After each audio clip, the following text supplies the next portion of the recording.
Je suis marin depuis l'âge de 15 ans, donc c'est une passion qui... J'ai toujours voulu être marin. Faire autre chose, travailler en usine, non, j'aurais pas pu. Le milieu maritime est vital pour moi.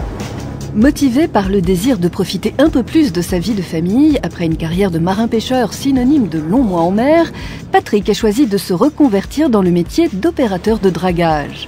Aujourd'hui, notre dragueur professionnel apprécie particulièrement le rythme de 5 jours pleins à bord pour 5 jours de repos.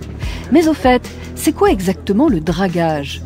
Alors, le dragage consiste à retirer des matériaux du fond de la Seine, vases, cailloux, sable, pour que des gros bateaux qui viennent charger ou décharger à Rouen puissent naviguer sur la Seine.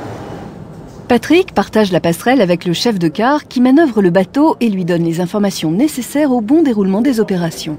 J'ai un pupitre, je suis assis comme dans une grue et je manipule mon élinde par des leviers.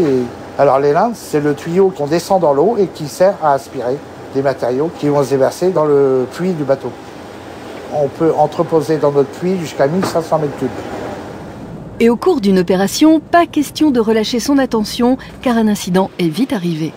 Aujourd'hui, nous avons aspiré une grosse longueur de câble qui traînait dans la Seine et qui s'est entourée autour de la pompe. Résultat, arrêt de plus de 6 heures. Le temps de retirer tout. Alors le métier de dragueur est un métier exigeant dans le sens où il faut être attentif à l'outil de dragage.